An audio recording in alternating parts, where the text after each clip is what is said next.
With events unfolding fast, German Governor Schnee was unable to adhere to the Berlin Act of 1885. German raids were being set, forces mobilized, and blood already shed. German Governor Schnee began to give his consent to Vorbeck's already issued orders. One officer who was waiting was Hauptman Baumstark, commanding a recruitment camp. This camp, since the beginning of hostilities, had raised 4 additional Schutztrupp Feld companies, drawn from the mostly police askari across the colony, and 2 Schützenkompanie of German European volunteers. Vorbeck had ordered Hauptman Baumstark to take a column to invade British East Africa and destroy Mombasa on the 20th of August. Prior to hostilities, Hauptman Baumstark had been part of the Schutztrupp, but he had been the commanding officer of the principal recruitment depot at Dar es Salaam, a desk job. The column he had commanded had been of former police askari folded into the Schutztrupp on the outbreak of hostilities. Unlike other officers, Hauptman Baumstark had waited for the governor's consent to begin hostilities, but once blessed by Governor Schnee, he would carry out a forced march over Pugu to Usambara. The column was made up of the 15th, 16th, and 17th Feld Company of the Schutztrupp. Officially raised as the No. 2 Reserve Company of the 3rd King's African Rifles Arabs, the unit was more commonly referred to as Wavell's Arab Rifles, raised by A.J.B. Wavell. He had himself already had a colorful career that would define most of the participants of the East African campaign. Wavell had served in the British Army as a lieutenant in the Welsh Regiment. Wavell had made a pilgrimage to Mecca, disguised as a Zanzibarbarian and imprisoned by the Turks in Yemen. He retired to Mombasa and penned his autobiography, A Modern Pilgrimage to Mecca. In Mombasa, he held high regard in the Muslim population in Mombasa. At the outbreak of war, he was able to raise a force of around 300 men, mainly of Swahilis from 3 locations, the bazaars at Malindi and Lamu, and also from the Mombasa jail. These freshly raised troops were armed with, and even then antique, Martini Henrys, modified to be chambered with the then modern .303 rifle cartridge. Their first assignment was to defend Mombasa alongside ex-King's African Rifle servicemen forming the No. 1 Reserve Company. Although lacking in quantity and quality, this force was never challenged in those opening days. To the south of Mombasa was a network of motor vehicle-sized roads from Mombasa to Gazi, and a simple walking path from Gazi to Vanga. Vanga lay on the south bank of the Umba River, and consisted of a dock, customs house, and other buildings. At Vanga, at the outbreak of war, District Commissioner Ainsworth Dixon put his customs house into a state of defense, much like that of La Fontaine's customs house in Taveta. Dixon also made use of intelligence reports and watching German movements. He was aided in this effort by the local Zanzibar-appointed governor, Liwali bin Ali. He was also loyal to the British and was critical in organizing the Muslim population to aid the British for the duration of the war, just as well as documents and reports were circulating the various Muslim population that the British had lost Taveta and that they should rise up against the British. Hauptman Baumstark, not taking the same steps as Dixon, failed to use his numerical superiority to dominate his opponent, instead raising a new camp at Kibirul and sending token defense forces to the German-bordered village of Jasin. This build-up was being watched by the British and reported back to Mombasa. Dixon thought this concentration of hundreds of trained German askaris so close to his post was a prelude to invasion, like that found at Taveta. Reporting this to Nairobi, Colonel Ward wanted to reinforce the area with the newly raised units in Mombasa, so the Germans wouldn't be able to assault or sabotage the vital Mombasa port. Dispatching the No. 1 Reserve Company from Mombasa and the Zanzibar garrison from Zanzibar on the 21st of August via the sea were routed to Vanga. Arriving, they deployed and waited for the German invasion, which never materialized, as the Germans were busy building their camp. The next day, the Zanzibar garrison redeployed to Zanzibar. Sources don't say, But at some point, the number 1 reserve company was replaced by the number 2 reserve company, Wavell's Arabs. Marching from Mombasa to Vanga, arriving on the same day that Dixon reported again alarm after his police askari watched an additional German patrol arriving to Jasin. In reality, it was a patrol to relieve that day's defenders at Jasin. Nonetheless, Wavell and the other officers found Vanga simply too far and reliant on naval redeployment. Further, having just marched overland, the distance was compounded by the town being on the south side of a river. Should the town be put to siege, it would be difficult to relieve the defenders. One source reminds the readers that being so close to so many water features, mosquitoes and malaria would also be obstacles to defense. Dixon and his staff were to relocate to the north, away from the water feature choke points, but still in the district. The Zanzibar garrison would again return to Zanzibar. As all this got underway, Wavell and his Arabs on the 30th of August invaded German East Africa. First moving on Jasin to deal with the supposed German buildup, a quick volley from their antique Martini Henrys put the German patrol based at the village to flee. Seeing such a smaller force scatter, Wavell took his men to Kibiru. There, the Germans had taken up defense and prepared to finally endure the coming British invasion. Wavell instead used his machine guns to make a demonstration against the numerically superior Germans.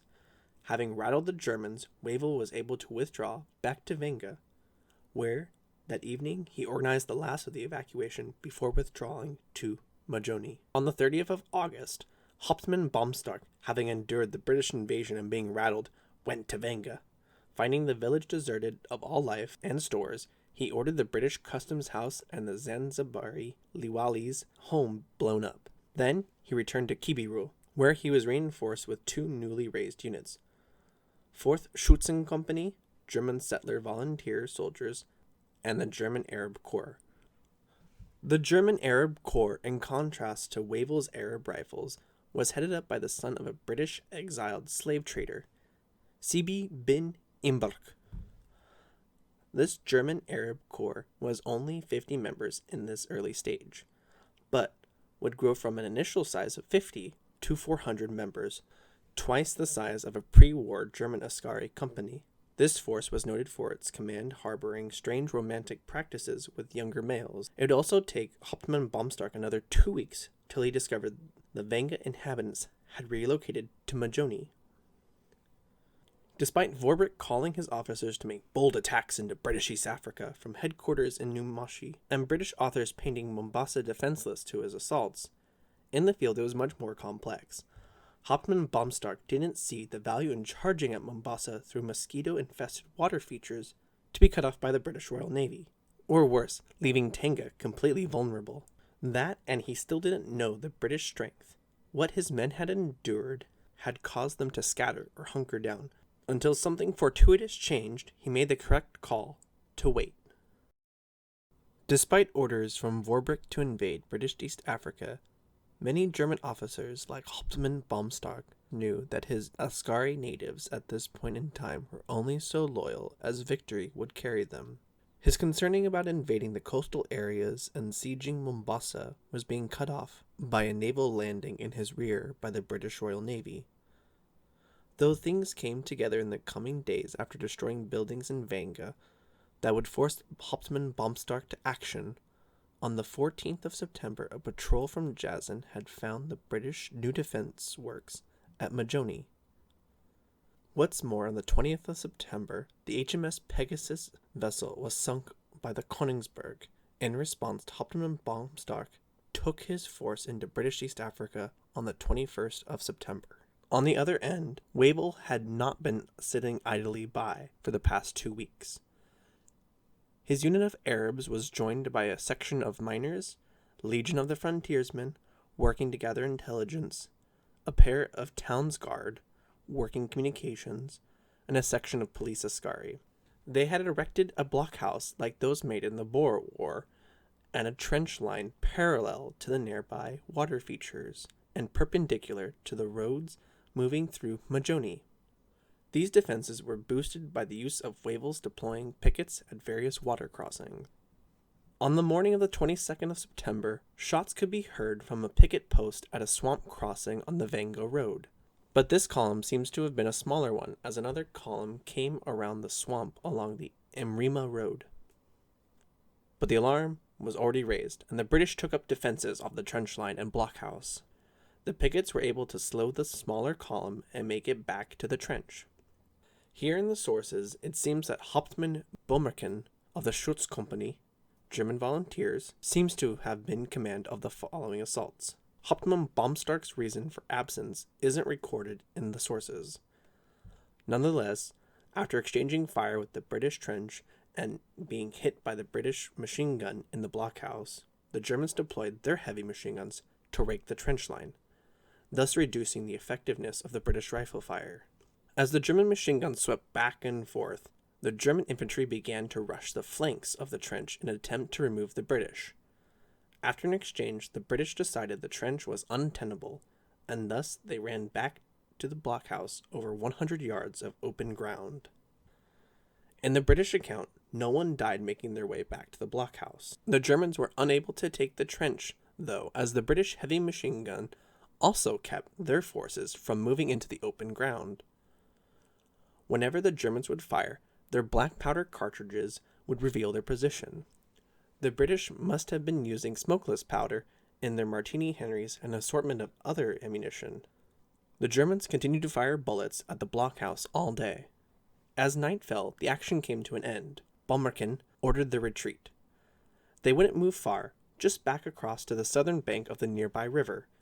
The action left 1 German and 2 British dead at the trenches and blockhouse.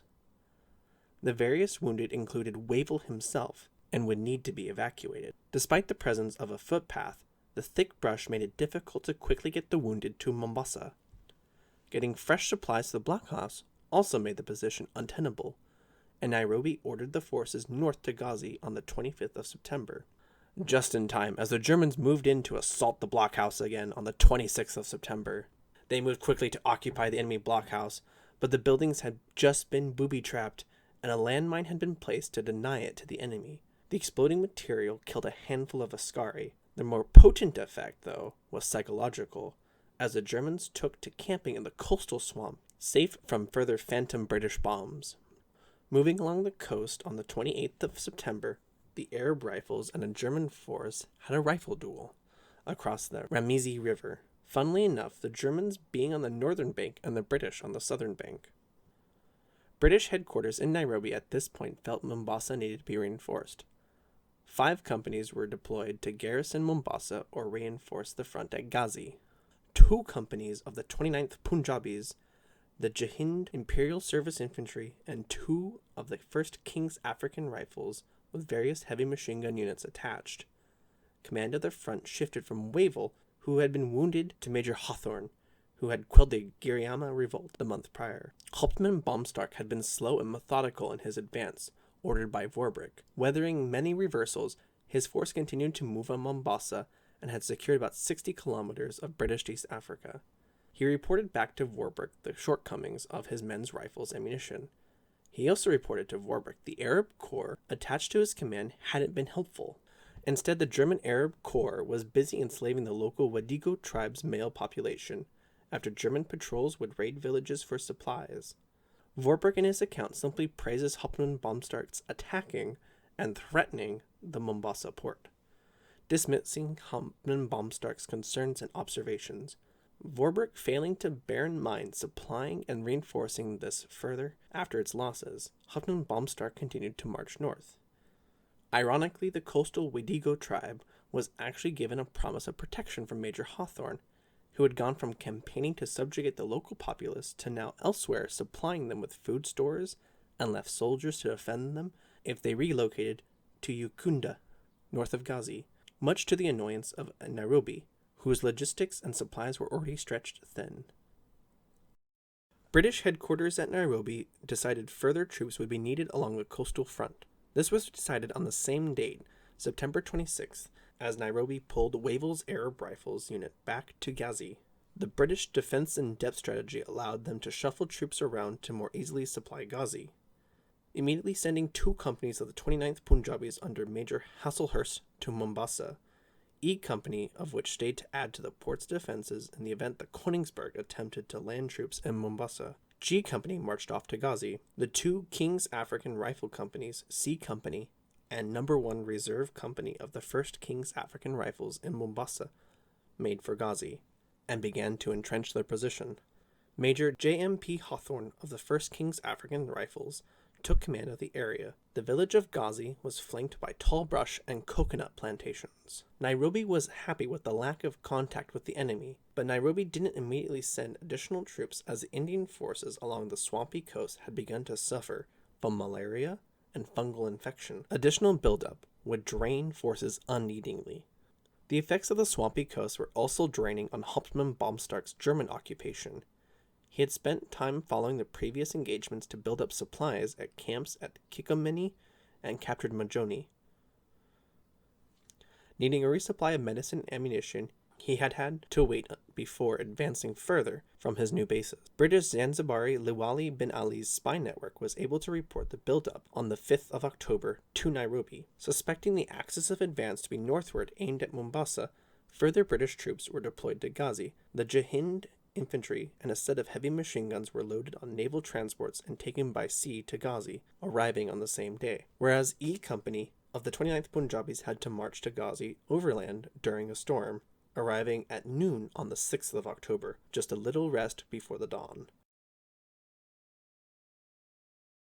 Daybreak, Hauptman Baumstark launched his attack, quickly using superior firepower, the picket posts on the Kikomeni track towards Gazi. Fighting in the rows of coconut tree plantations and the thick brush that dotted the landscape outside the village, by noon the British forces were pushed back to the trenches surrounding the village.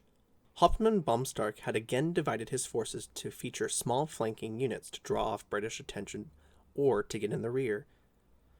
The southern flanking column under Hauptman Baumken with 15th Feldkompanie Schutztrupp and the Arab Corps was repulsed by British picket units, still not engaged on the Imkuramuji River, while a section of Germans flanking west was able to cross the Imwachimi River with ease and actually occupied a portion of the Gazi-Mombasa road. If the battle went poorly now, the British line of supply and retreat was now cut off. And what's more, it's likely they didn't know. The German main advance was only halted by a bayonet counterattack by the King's African Rifle units. With the Germans stopping to assert firepower superiority, the attack was halted, and the British Askaris had to again retire under such rate of fire. Around 3 p.m., Major Hawthorne tried another bayonet attack. This time, no falling back. Either the Germans or British Askaris would break and scatter from the bayonet charge. As the whistles blew and the Askaris cried out, the British ran at the Germans. One by one, each British officer was wounded and required being carried back to the dressing station. The King's African Rifles were now leaderless and in the open. Over the cries of the wounded and the gunfire, Color Sergeant Sumani of the C Company 1st King's African Rifles yelled determination into his fellow Askaris to carry on. The resulting bayonet charge stormed through the German lines and scattered Hauptman Baumstark's Askaris. What German forces attempted to hold out were pushed back by the Jahind infantry, rushing up to reinforce the King's African Rifles. By 4 p.m., no German units remained fighting outside the village. The German section on the Gazi-Mombasa road was forced to retire back into the bush, having contributed nothing. Hauptman Baumstark's retreat across the Ikamunji River wasn't complete until after midnight, and his forces retreating across the river were harassed by the 29th Punjabis. The surprise at being overtaken made many German Askaris ditch their gear and rifles to wade back across the river. Having waited all night for what men he could, Hauptman Baumstark retired back to Kikomeni. Back at Gazi, the British recorded 2 dead Askaris and 12 wounded. Recovered dead German forces as 8 dead and 23 wounded. The southern flanking column, while it had been checked, no confirmed casualties were discovered after the action. This encouraged the local district commissioner to ask for a military attempt to recapture his region. But the plan was vetoed by Nairobi, as other sections of the front were still fluctuating. For the next period of time, only small patrols would engage one another. Following the Battle of Tanga, the British command in East Africa scrambled. While yes, the Germans would purchase or take supplies in from the local British African population, the supposed German Arab Corps, under slave trader Sibi bin Imbruk, was left in charge of holding the defenses as German askari and European volunteers were shifted south to defend Tanga. The rampant pillaging had led Major J.M.P. Hawthorne to make Uganda a refugee post, which had swelled to around 5,000 individual refugees, being fed by British Army stocks. General Wapshire, taking over the command after the fallout from Tanga, felt that it would be better for the refugees to be able to return home to free up supplies for his war effort. He made plans to liberate the coastal area. The British forces in the area had been restructured to accommodate the new forces from the Indian Expeditionary Force B, which had been demoralized after the Battle of Tanga. Needing a quick win, British Zanzibari Liwali bin Ali spy network confirmed to Nairobi that the regular and volunteer forces had been redeployed to Jasin, while only the German Arab Corps having pickets throughout the occupied area. The time to strike back was now. British General Tai was given command and assembled his force along the coast in Msambweni.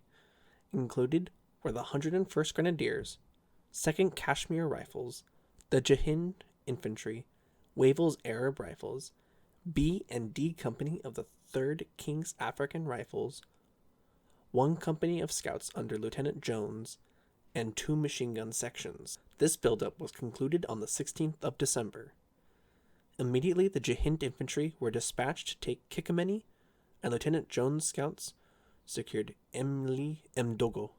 On the 17th of December, the main advance to reclaim the southeast coast of British East Africa began.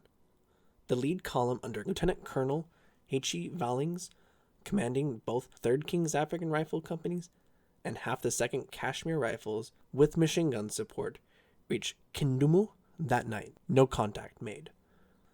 On the 18th of December, the lead column continued its march, leaving behind a section to resecure Mjoni. A German section on the south bank of the Mwina River was driven off.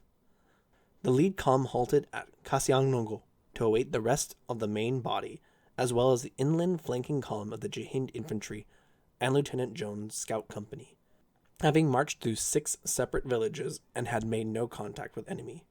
On the same day, the HMS Fox and an escort fired their guns off at Tanga. Elsewhere, naval transports landed a British detachment at Manza Bay that confiscated and sank all the local watercraft, but couldn't land at Moa due to the thick reeds.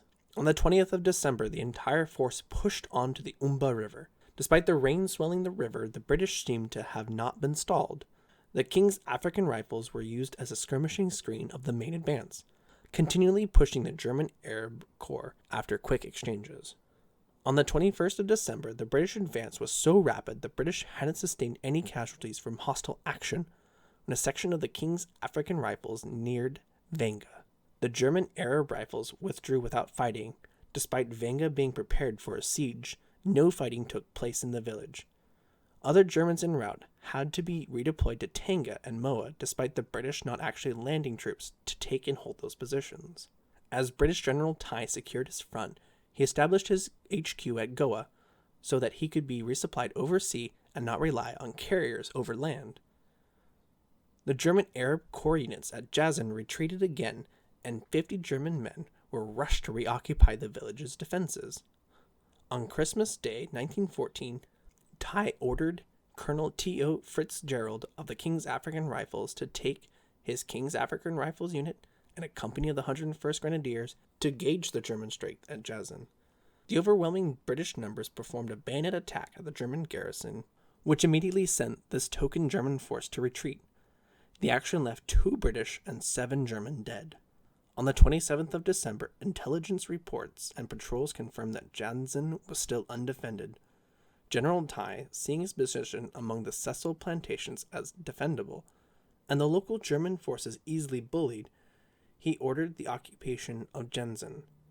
Upon reporting this, Nairobi ordered no further advance, thus ending the German invasion of the coastal regions of British East Africa, and finally the British in the north taking the offensive.